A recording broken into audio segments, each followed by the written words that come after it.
नमस्कार मित्रों, मैं हूं आपका रवि शर्मा आपके समक्ष पुनः उपस्थित हूं। और सर्वप्रथम तो मैं आप सभी का धन्यवाद देना चाहता हूं आप सभी को कि आपने मेरे पिछले वीडियो को इतना सराहा, उसको लाइक किया, मेरे यूट्यूब चैनल को सब्सक्राइब किया। इसके लिए मैं आपको पुनः धन्यवाद देना चाहता हूं और इसी की अपेक्षा मैं आगे भी आप सभी से करता रहूँगा। तो जैसा कि मित्रों मैंने अपने पिछले वीडियो में आप सभी से कहा था कि मैं आपको आने वाले अपने नए वीडियोस में स्वास्थ्य संबंधी जानकारियाँ देता रहूँगा।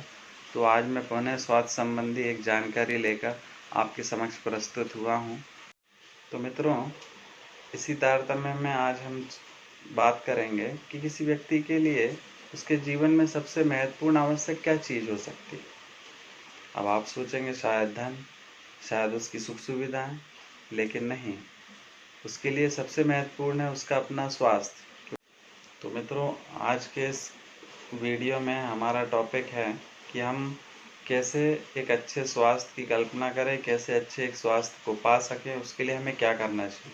तो हमारे आज के वीडियो में उत्तम स्वास्थ्य पाने के लिए हमारा टॉपिक है हमारी दिनचर्या और हमारी रात्रिचर्या। वो हमारी कैसी रहनी चाहिए, हमें उसके अंतर्गत क्या क्या चीज़ें करना चाहिए, वो चीज़ें मैं आपको आगे बताने जा रहा हूँ। तो कृपया कर इसे देखते रहें। सबसे पहले तो मित्रों, हमें दिनचर्या के अंतर्गत सर्वप्रथम प्रातःकाल अतिशीघ्र उठना चाहिए, जल्दी उठना चाहिए, सूर्योदय के पहले उठना चाहिए। इससे हमें क्या फ़ायदा होगा कि हमारे चेहरे का ओज बढ़ेगा, लालिमा बढ़ेगी, हमारा शरीर बलवान बनेगा, शक्तिशाली रहेगा, फुर्तीला रहेगा। ये सब फ़ायदे हमको सुबह अतिशीघ्र जल्दी उठने में, सूर्योदय से पूर्व उठने में लाभ पहुंचाएंगे। इसके उपरांत मित्रों, हमें क्या करना है, मौसम अनुसार शीतल जल, गर्म जल, गुनगुना जल इसका सेवन करना है, जिससे हम नित्य कर्म के लिए प्रिपेयर हो सके, शौच आदि करने के लिए तैयार हो सके। इन नित्य कर्मों के उपरांत मित्रों, हमें प्रातःकाल भ्रमण पे जाना चाहिए, जिससे हमको उत्तम स्वास्थ्य प्राप्त हो सके। उसके उपरांत हमें हल्का फुल्का व्यायाम भी करना चाहिए, या फिर हमको प्राणायाम आता है तो हमको प्राणायाम भी रेगुलर करना चाहिए, जिससे हमें उत्तम स्वास्थ्य लाभ प्राप्त हो सके। उसके बाद पुनः घर आकर हमें थोड़ा रुकना चाहिए, मतलब शरीर को थोड़ा रेस्ट देना चाहिए। और जब शरीर का तापमान हमारा किसी रूम के लेवल पे आ जाए, उसके बाद हमको स्नान आदि के लिए जाना चाहिए।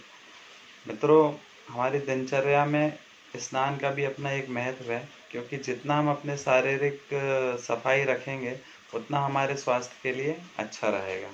जैसे कि हमारे शरीर के रोम छिद्र खुले रहेंगे, जिससे हम कि पसीना, मैल आदि ये सब विषैले तत्व पसीने के द्वारा शरीर से बाहर निकल सकें, शरीर स्वच्छ वायु ग्रहण कर सके, इत्यादि लाभ हमको स्नान करके अच्छी काया रखने के लिए फायदेमंद है।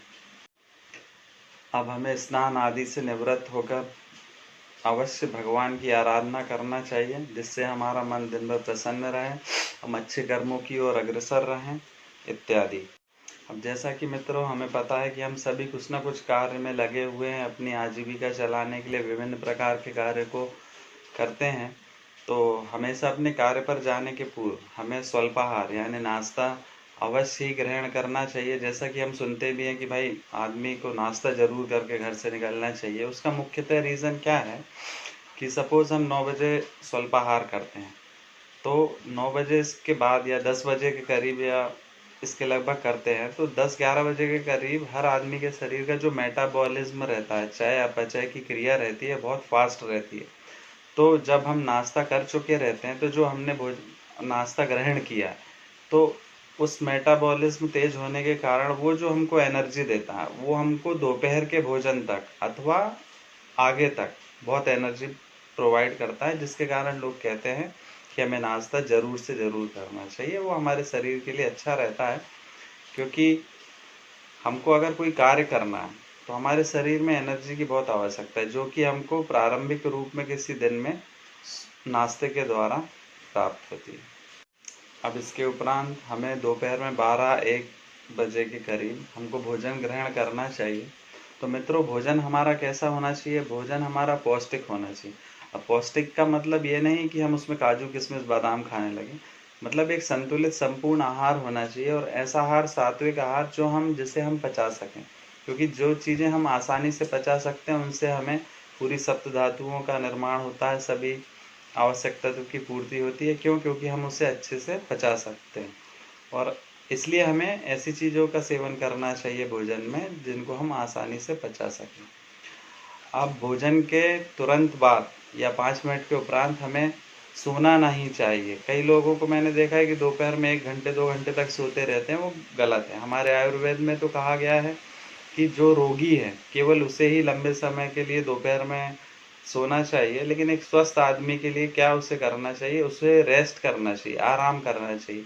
आराम in the sense 15 minute 20 minute, इतना, मतलब उसकी नींद ना लगे, बस इतना लेटना चाहिए। तो उसके लिए आयुर्वेद में क्या नियम है कि भोजन के उपरांत व्यक्ति को पलंग पर बाईं करवट लेट के कम से कम 15-20 मिनट वो लेटा रहे, तो उस जैसे कि लीवर उस तरफ रहता है इत्यादि, तो उसके कारण उसको भोजन डाइजेशन की शुरुआत होने में, पाचक रस निकलने में फ़ायदा मिलता है। और अब जैसा मैंने कहा कि सभी अपने अपनी आजीविका चलाने के लिए कुछ ना कुछ कार्य करते हैं, तो भोजन के उपरांत अपने कार्य पर उन्हें अवश्य जाना चाहिए और पूरी लगन के साथ उनको दिन भर काम करना चाहिए, जो भी उनका कार्य क्षेत्र है।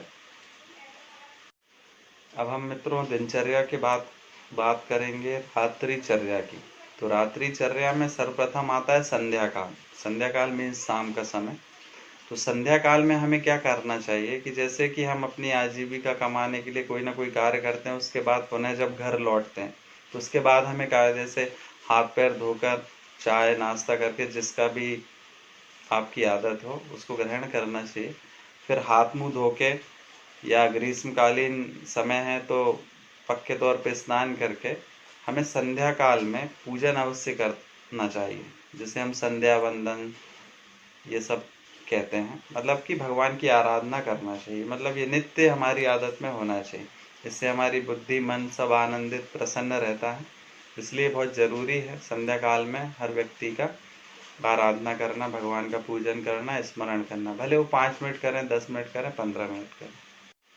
अब इसके उपरांत मीन संध्या वंदन के उपरांत हमें क्या करना चाहिए?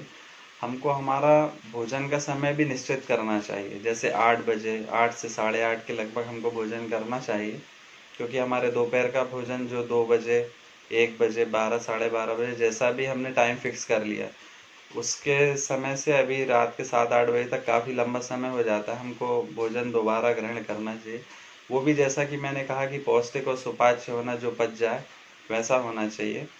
और भोजन के बाद तुरंत रुकने के बाद हमको थोड़ा बाहर टहलना भी चाहिए। ज़्यादा हैवी टहलना नहीं है कि बहुत लंबे टहल रहे हैं, मतलब एक नाम के लिए थोड़ा सा 10-20 मिनट आसपास धीमी स्पीड से टहलना चाहिए।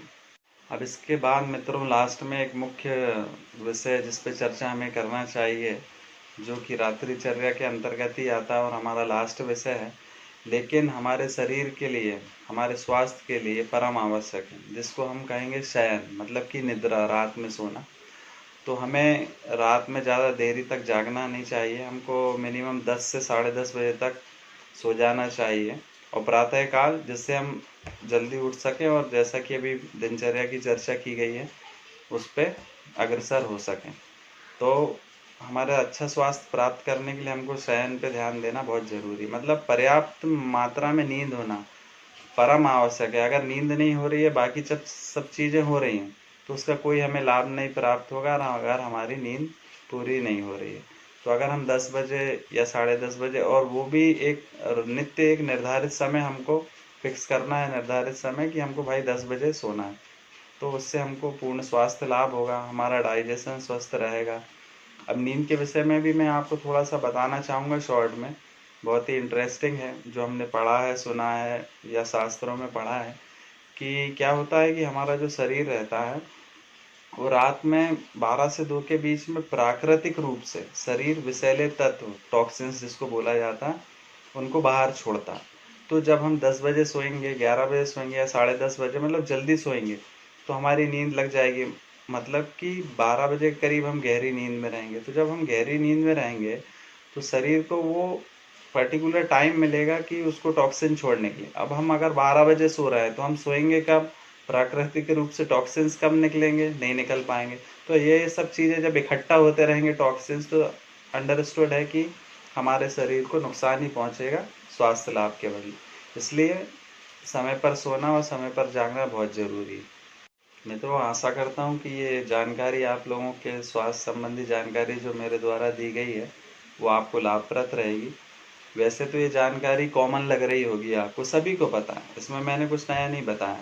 लेकिन हम अपनी जो दैनिक दिनचर्या बिगड़ चुकी उसके अंतर्गत हम ये पुरानी बातों को, ये बातों को जो हमें ऑलरेडी पता है, इनको भूल चुके हैं, इनको अपनाना भूल गए हैं। तो हमारे वीडियो का माध्यम ही ये है कि लोग पुनः इसके संबंधित चीज़ों को अपनाएं और स्वास्थ्य लाभ प्राप्त कर सकें। आशा करता हूँ कि आपको ये वीडियो पुनः पसंद आया होगा और आपसे निवेदन है कि पुनः मेरा वीडियो लाइक करें, यूट्यूब चैनल मेरा सब्सक्राइब करें और बेल आइकॉन का बटन दबाएं, जिससे मेरे नेक्स्ट वीडियोस वो आपको देखने को मिले।